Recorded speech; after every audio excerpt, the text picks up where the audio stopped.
நீங்கள் என்ன தீமையை உங்கள் நண்பர்களிடமிருந்து எதிர்நோக்கி இருக்கின்றீர்கள்? சுருக்கமாக கூறுங்கள். நானுண்டு இல்லை, இப்போ என்னது நண்பர்கள் இப்போ நாங்கள் ஏதாவது லைக் பார்ட்டிகளுக்கு போனால் இப்போ லைக் அவங்களோட என்ன முஸ்பாத்திக்காக அவங்க என்ன குடிப்பாங்க, இல்லாட்டி சிகரெட் பற்றுவாங்க, லைக் என்ன கேட்பாங்க. அப்போ நான் இல்லைன்னு சொல்லுவேன். அவங்க அந்த அந்த தீய பழக்கங்களை அவங்க எங்களுக்கு அந்த முஸ்பாத்திக்காக அவங்க செய்வாங்க. எங்களை அந்த வழிக்கு கொண்டு போகிறதுக்கு வேணும்னு அவங்க அந்த மாதிரி சொல்கிறது இல்லை. அவங்க அந்த சும்மா அந்த முஸ்பாத்திக்காக அந்த நேரத்துக்கு அவங்க சொல்கிறாங்க. ஆனால் நான் அந்த மாதிரி நண்பர்களும் இருக்கிறாங்க. அவங்களோட நாங்கள் கவனமாக பழகுவோம். அதாவது சிறிய சந்தோஷத்திற்காக அவர்கள் அந்த பரிந்துரைக்கும் சில விடயங்கள் விபரீதமாக கொண்டு சென்று விடும் என்கின்ற அவதானத்தை அவர் கூறுகின்றார். கூறுங்கள், உங்களுக்கு அவ்வாறாக அனுபவம் ஏற்பட்டிருக்கின்றதா? எனக்கு அந்த அனுபவம் இல்லை. ஆனால் நான் கண்டிருக்கேன். இந்த பாடசாலையில் ஒரு பெரியன் வந்து எல்லாரும் வந்து சும்மா நோன்றுவேன். அவன் வந்து ஒரு ஃபேஸ்புக்கில் ஒரு 3-4 பெரியங்கள் சேர்ந்து ஒரு அக்கௌண்ட் க்ரியேட் பண்ணி அவனோட வேணுமென்று கதைச்சி அவனோட சும்மா நல்ல ஃப்ரெண்ட் மாதிரி சும்மா போலியாக நடந்து அவன் உண்மையில எல்லாம் அவனுக்கு சொல்லி இப்போ மற்ற நாள் ஸ்கூலுக்கு வந்து அவங்க எல்லாம் சேர்ந்து நக்கல் பண்ணிட்டாங்க. இப்போ அந்த பெரியனுக்கு சேன கவலையாக போயிட்டுது. இனி அவன் வாழ்க்கையில் அவனுக்கு ஒருத்தரும் நம்ப இல்லாத ஒரு சூழ்நிலை அவனுக்கு வந்துட்டுது. நம்பிக்கை மோசடி செய்திருக்கின்றது. கூறுங்கள். ஒன்றுமே பெருசாக நடக்கவில்லை, ஆனால் கேட்டிருக்கிறேன். நட்பால் கொஞ்சம். எத்தனை வயது உங்களுக்கு? எனக்கு 12 வயது. எத்தனை நண்பர்கள் இருக்கின்றார்கள்? எனக்கு 3 நண்பர்கள். நண்பர்கள் எதையுமே உங்களுக்கு வீட்டுக்கு தெரியாமல் செய்ய வேண்டும் என்று கூறி இருக்கின்றார்களா? இல்லை, ஒரு நண்பர் என்றால் நீங்கள் நம்பி இருக்கணும். லைக் என் ஃப்ரெண்ட்ஸ் என் நண்பர்களோட நான் எனக்கு ஒரு இந்த ஹோம்ஒர்க் செய்கிறதுக்கு உதவி வேணுமெண்டா அவைய கேட்கக்கூடிய ஆக்களை. ஆனால் நண்பர்களை வீட்டுக்கு வெளியில் வச்சுருவாங்க. குடும்ப கதைகளை அவைக்கு சொல்லி விடக்கூடாதுண்டா அவை வேறு யாருக்கும் பரவி விடுவாங்க. ஓகே, நீங்கள் கூறுங்க. உங்களது நண்பர்கள் ஏதாவது இந்த சகோதரி கூறியது போல தவறான வழிகளுக்கு திசை காட்டியிருக்கின்றார்களா?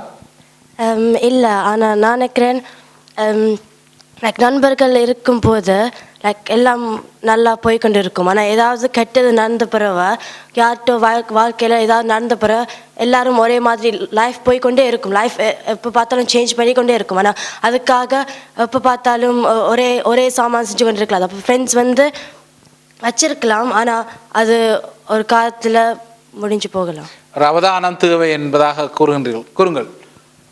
எனக்கு முருகா நடந்திருக்குது ஸ்கூலில். நான் நினச்சேன் ஒரு பட்ட வந்து என் ஃப்ரெண்ட் உண்டு, நான் நம்பிக்கிட்டுருந்தேன். ஒரு நாள் வந்து என்னை வந்து எனக்கு விருப்பம் இல்லாத சாமான் செய்ய சொன்னவா. திருப்பி அதிலேருந்தே தெரிஞ்சது இவா உண்மையாக என் நம்பி இல்லைன்ட்டு. ஆனால் இவ்வளோ நாள் நான் நம்பிக்கிட்டு இருக்கிறேன். அதனால தான் இப்போ நண்பர்கள் வந்து சேரைக்கில் வந்து நான் கொஞ்ச நாள் ஒரு 2-3 மாதங்கள் பார்த்த பிறகு தான் அவைய நண்பியாக ஏற்றுக்கொள்கிறேன். அது இவா சொன்னதோட ஒரு சாமான் சொல்லணும். ஃப்ரெண்டுண்டு இங்கிலீஷில் வந்து எழுதுகிறோம் FRIEND. கடைசியில் வந்து END தான் முடியுது. அப்போ அதுலேருந்தே தெரியுது எங்களுக்கு ஃப்ரெண்ட்ஷிப் வந்து நடுவாலும் வந்து போய்கிட்டே நிற்காது. ஒரு நாள் வந்து முற்று பெறும்ண்டு அதுலேருந்தே எங்களுக்கு தெரியுது. கொஞ்சம் அந்த நடுவாலும் நண்பர்கள் வந்து அதாவது உங்களது நண்பி உங்களை அந்த தவறான வழியில் சில பரிந்துரைகளை அதை நீங்கள் பரிங்கப்படுத்த விட்டாலும் அப்பொழுது நீங்கள் தீர்மானித்து விட்டீர்கள் இனிமேல் அவ்வாறான நட்புடன் தொடர்பு கொள்வதில்லை. அதிலேருந்தே நான் தீர்மானிச்சேன். எனக்கு அப்படி எதுவும் நடக்கவில்லை. ஆனால் அண்மையிலே இலங்கையில் மிகவும் பரபரப்பாக பேசப்பட்ட ஒரு விடயம் எல்லோரும் அறிந்திருப்பார்கள், பத்திரிகையிலேயும் கூட வந்தது. 2 பேர் நல்ல நண்பர்களாக பல வருட காலமாக பழகி வந்தார்கள். காலப்போக்கில் அவர்கள் வளர்ந்து அவர்கள் ஒரு வியாபார ஸ்தாபனத்தை நிரூபித்தார்கள். 2 பேருமே பார்ட்னர்ஷிப்பாக சேர்ந்து அவர்களுக்கிடையே வியாபாரம் நல்ல வடிவாக முன்னேறி கொண்டு போகும் நேரத்தில் அவர்களுக்கிடையே எரிச்சல், பொறாமை அதுவும் துளிர்விட தொடங்கிவிட்டது. அப்போது ஒரு நாள் இருவருமாக சேர்ந்து ஒரு இரவு போஷணத்துக்கு போவதாக திட்டமிட்டிருந்தார்கள். ஆல்ரெடி எல்லாம் பிளான் பண்ணித்தான் இது நடந்தது. வேறு நண்பர்களையும் இன்னொருவர் அழைத்திருந்தார். அந்த சந்தர்ப்பத்தில் அவர்கள் சிநேகிதர்களாக போகும்பொழுது அவர் சாப்பாட்டை மட்டும் அங்கே சாப்பிடவில்லை, மது அருந்துவார்கள். அப்படி நடந்து கொண்டிருக்கும் பொழுது அளவுக்கு அதிகமாக அவருக்கு மதுபானம் கொடுக்கப்பட்டு அவர் அந்த இடத்துலையே மயங்கி விட்டார். அப்போது மற்றவர்கள் எல்லாருமே சேர்ந்து அந்த வேனில் அவரை போட்டுக்கொண்டு கடற்கரை ஓரமாக கொண்டே வைத்து அவரை அடித்து அதிலேயே கடற்கரை அடியிலேயே போட்டுட்டு போயிட்டார்கள். இது பல காலத்துக்கு பிறகு போலீசாரினால் தேடுதல் நடத்தப்பட்டு இதற்கான காரணம் உண்மையை நண்பர்கள் தான், இவர்களால் தான் செய்யப்பட்டது. இது ஏன் செய்யப்பட்டது என்றால் அவர்களுக்கு இடையில் இருக்கிற பொறாமை, தாங்கள் முன்னேறணும், மற்றவனை தள்ளி விழுத்தி தாங்கள் முன்னேறணும் என்ற பொறாமையிலேயே நடக்கப்பட்டது. இது ஏன் இந்த நேரத்தில் சொல்ல விரும்புகிறேன் என்றால் இது ஒருவராக சேர்ந்திருந்தால் இப்படி கடைசி வந்து நடந்திருக்காது. நண்பர்களாக சேர்ந்தபடியால் தான் பஞ்சமா பாதமாய கொலை நடந்திருக்கின்றது, மதுபானம் அருந்தி இருக்கிறார்கள். இதெல்லாம் நடக்கிறதுக்கு காரணமே இந்த நண்பர்கள் கூட்டம் என்பதை ஆணித்தனமாக சொல்ல விரும்புகிறேன். ஆம், நண்பனாக இருப்பவன் உங்களை விட அந்த ஒருவர் முன்னேறி விட்டால் அதில் ஒரு பொறாமை வரும், அது கொலை வரை முடியும் என்பதாக அந்த கருத்து இருக்கிறது. அதாவது நட்பு என்பது உங்களை விட மேன் நோக்கி செல்வதற்கு விரும்புவதில்லை என்கின்ற அந்த தொனி தென்படுகின்றது. கூறுங்கள். அவர்கள் கூறுகின்றார்கள் இந்த நட்பு உங்களை விட அல்லது அவரை விட நீங்கள் முன்னேறிவிட்டால் அந்த நண்பனுக்கு பொறாமை வரும் என்பதாக. உங்களது நண்பர்கள் உங்களுக்கு நன்மையை தான் செய்திருக்கிறார்களா? ஏனென்றால் நான் ரக்பி என்ற ஒரு விளையாட்டு விளையாடி கைமுறிஞ்சிருக்கும் போது நான் பள்ளிக்கூடத்துக்கு போயலாம் போயிட்டுது.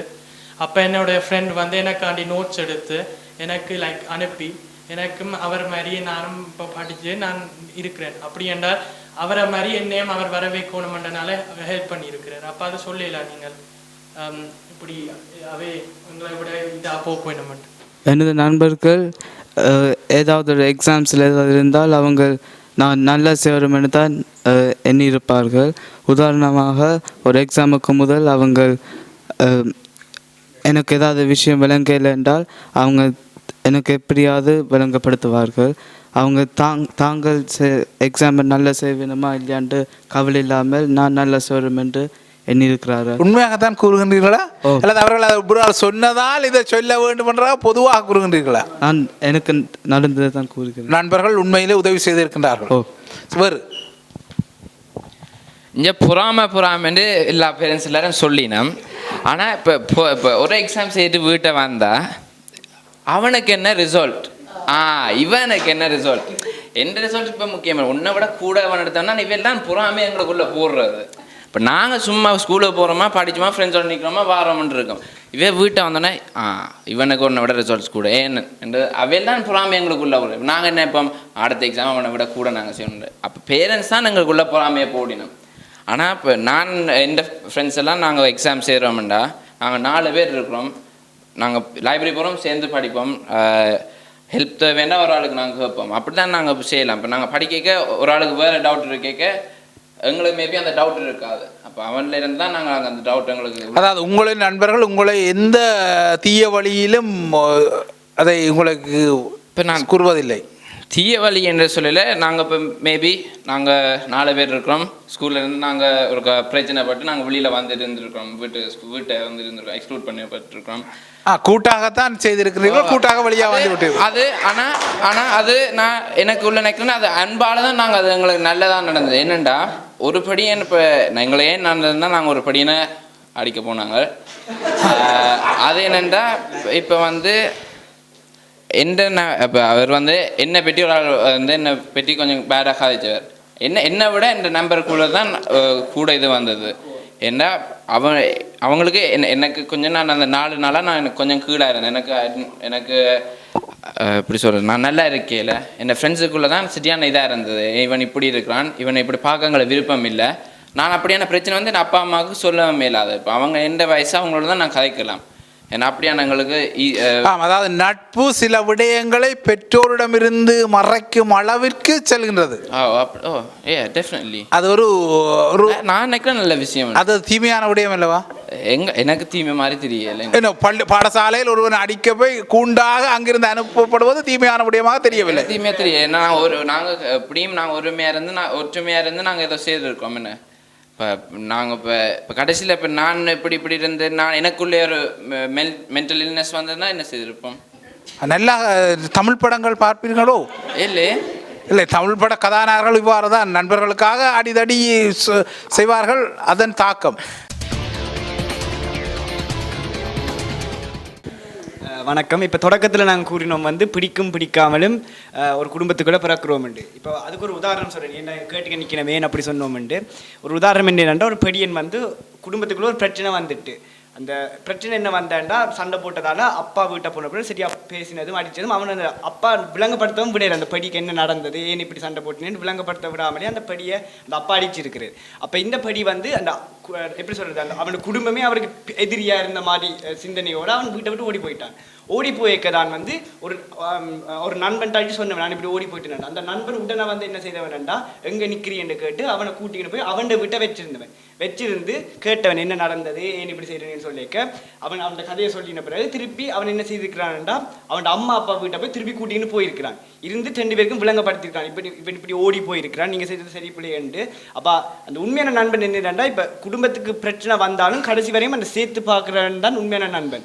இப்ப திருப்பி இங்க ஒருத்தர் சொன்னவர் வந்து இப்ப அதேவேளை உங்களுக்கு அருகில் இருப்பவரை கூண்டோடு பாடசாலைக்கு அனுப்பியதும் அதே நண்பர்கள் தான். இப்ப ஒரு ஆள் சொன்னவர் வந்து இப்ப பெற்றோர்கள் தான் பிள்ளைகளை முன்னேற்றுவினோம் என்று இப்ப நண்பர்களால நாங்கள் ஒன்றும் முன்னேற்றம் அடைய மாட்டோம்.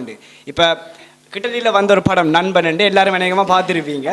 அந்த படத்தில் வந்து அந்த 3 பேர் இருக்கணும். விஜய் முதல் மெயின் கதாநாயகன், திருப்பி 10 ஃப்ரெண்ட்ஸ் இருக்கணும். அந்த 10 ஃப்ரெண்ட்ஸுக்கு வந்து பிடிக்காத ஒரு ஃப்ரெண்ட் வந்து பிடிக்காத வேலையை தான் படிச்சுக்கிட்டு இருக்கிறது. என்ஜினியரிங் படிச்சுக்கிட்டு இருக்கிறேன். அம்மா அப்பா கட்டாயப்படுத்தினால என்ஜினியரிங் படிக்கிறேன். இப்போ அவர் வந்து இப்போ அந்த கதையில் என்ன சொல்கிறேன்டா இப்போ நான் ஒரு பிடிக்காத காரியத்தை நான் படித்து பெரிய ஆளாக வந்திருந்தேன்னா நான் கடைசி வர முன்னேறி இருக்க மாட்டேன்னு சொல்கிறேன். அவருக்கு வந்து அந்த ஃபோட்டோகிராஃபி என்ற கலைத்துறை தான் விருப்பமாக இருந்தது.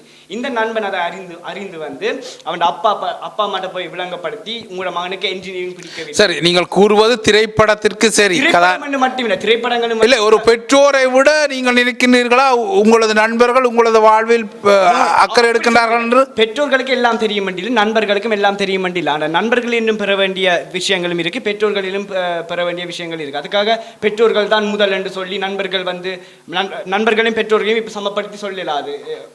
பெற்றோர்கள் கூட நண்பர்கள் குறைவென்ற மாதிரி 2க்கும் சமம் இருக்கு நான் சொல்கிறேன். இல்லை, இந்த கருத்தில் சிக்கல் இருக்கின்றது. உங்களது 11 வயதிற்கு பெற்றோர்கள் தான் முக்கியமாக இருக்க வேண்டும் இல்லையா?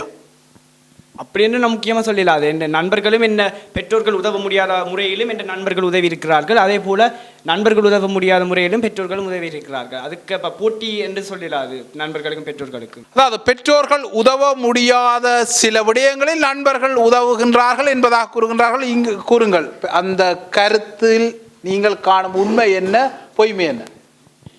முதல்ல அவர்கள் கூறினார்கள் தங்களது நண்பர்கள் தான் தங்கள் படிப்புக்கு மிகவும் உறுதுணையாக இருந்து தங்களுக்கு கைமுறிந்த போது கூட வந்து நோட்ஸ் எழுதி கொடுத்து இரவு பகலா தங்களோட இருந்து தங்களை உற்சாகித்து தங்களை பரீட்சையில் பாஸ் பண்ண விட்டதாக கூறினார்கள். அவர்கள் என்னத்துக்காக அந்த நண்பர்கள் அப்படி செய்தார்கள்? கல்வி என்பது இன்னொருவருக்கு கொடுக்க தங்களது அறிவு இன்னும் வளர்ந்து கொண்டுதான் போகும். கத்தி தீட்ட கூர்மையாவது போன்று தான் கல்வி என்பதும். அதனாலே தான் அவர்கள் செய்தார்களே ஒழிய இவர்களில் இருக்கிற பாசத்திலேயோ இவரில் இருக்கிற நட்பு ரீதியாக செய்யவில்லை. இல்லை, அவ்வாறு கூற முடியாது. இது தனிப்பட்ட ரீதியில் அது அவ்வாறான நட்புகள் இருக்கலாம். உண்மையில் நட்பு என்பது அவருக்கு கூறுகிறார், நீங்கள் அதை விமர்சிக்க முடியாது. ஆனால் பொதுவாக கூறுங்கள். நீங்கள் சொன்ன மாதிரி லைக் உங்களை நண்பன் உங்களை என்ன ஹெல்ப் பண்ணார், லைக் கை கொடுத்தார். இதே மாதிரி நானும் செஞ்சுருக்கேன். என் நண்பிக்கு நான் எனது அவ பாடசாலைக்கு வராத போது நான் எனது ஒர்க்கை நான் அவளுக்கு கொடுத்துருக்கேன். ஆனால் அவள் என்ன செஞ்சுருக்கா, எனக்கு தெரியாமக்கே நான் எழுதியதை அதே காப்பி பண்ணி அதை கொடுத்துருக்கா என்ன ஆசிரியருக்கு.